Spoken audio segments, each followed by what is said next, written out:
దేశంలో ఎన్నో సమస్యలు నేడు దేశం ఎదుగుదలని అట్టడుగుకి తొక్కేస్తున్నాయి. అందులో ప్రధానమైన సమస్య స్త్రీ భద్రత. ఎంతోమంది నాయకులు, మహిళా సంఘాలు ఎన్నో చట్టాలు తెస్తున్నా సమస్య రోజురోజుకి పెరుగుతూనే ఉంది. 130 కోట్ల జనాభా ఉన్న మన దేశం అభివృద్ధి పరంగా చివరి స్థానంలో ఉంది. స్త్రీని మానభంగాలు చేయటంలో మాత్రం మొదటి స్థానంలో ఉంది. స్త్రీ అర్ధనగ్నంగా నడిరాత్రి బయటకు వెళ్లి మళ్లీ ఇంటికి తిరిగి వచ్చిన నాడే మనకు నిజమైన స్వాతంత్రం వచ్చిన నాడు అని ఒక మహానుభావుడు చెప్పాడు. కాని ప్రస్తుతం ఉన్న నేటి సమాజంలో పగలు బయటికి రావాలి అంటేనే స్త్రీలు భయపడుతున్నారు. అందుకు కారణం ఎవరో కూడా నీకు తెలుసు. అతడు మనలానే నరుడి రూపం కప్పుకున్న మృగంలా మన మధ్యలోనే తిరుగుతున్నాడు. చరిత్రని ఆదర్శంగా తీసుకునే నేటి మనిషి స్త్రీ తత్వాన్ని అర్థం చేసుకోలేకపోవడం చాలా బాధాకరం. స్త్రీకి ఇష్టమైతే ఎంతమందితో అయినా కలిసి ఉండటానికి తనకి అభ్యంతరం లేదు అని మనకు మహాభారతం చెబుతోంది. ద్రౌపది 5 భర్తలతో కాపురం చేసింది. అది మనం భగవద్గీతలో అప్పుడప్పుడు చదువుతూ ఉంటాం కూడా. ఆమె 5 సంసారం చేసింది అంటే దానర్థం వాళ్ళు ఆమె మనసును గెలిచారనే కదా అర్థం. స్త్రీ మనసును గెలవగలిగితే నీతో ఆమె ఉండటానికి సిద్ధమని చరిత్ర చెంపమీద కొట్టినట్టు చెబుతోంది.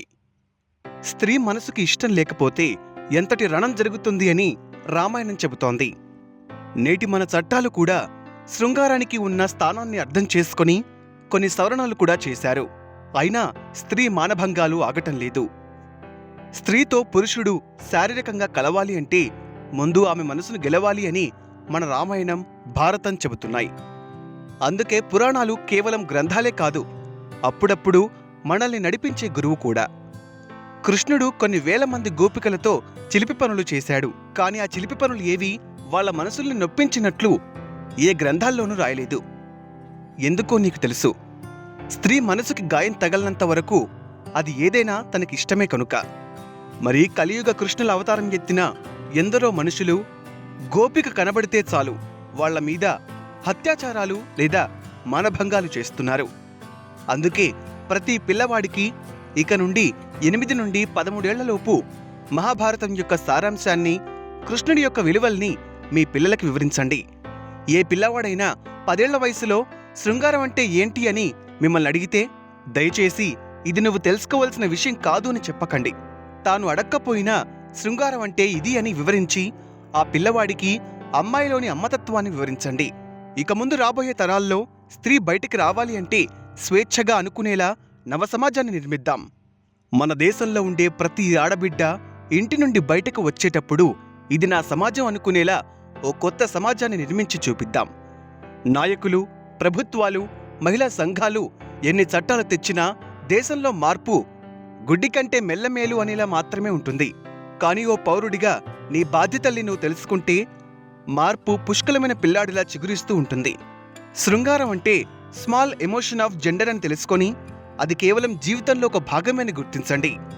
దానికోసం వెలుగులు చిమ్మాల్సిన మీ జీవితాల్ని జైలుపాలు చేసుకోకండి. శృంగారానికి విలువనివ్వండి. మీకిష్టమైతే వెళ్ళి నేరుగా అడగండి. వాళ్ల మనసుకు మీరు ఇష్టమైతే అవును అంటారు, ఇష్టం లేకపోతే లేదు అంటారు. ఇంత చిన్న విషయానికి సమాజంలో రక్తపు మరకల్ని పూయకండి. ఈ చిన్న శారీరక ఎమోషన్ కోసం జ్వాలలా జ్వలించే నీ జీవితాన్ని వృధా చెయ్యకు. ఒక దేశ పౌరుడిగా నీకున్న హక్కుల్ని తెలుసుకొని స్త్రీకి నీతో పాటుగా సమానమైన భద్రతని సమాజంలో కల్పించు. అభివృద్ధిలో మార్పును తెచ్చేది దేశ పౌరుడి రక్తమే.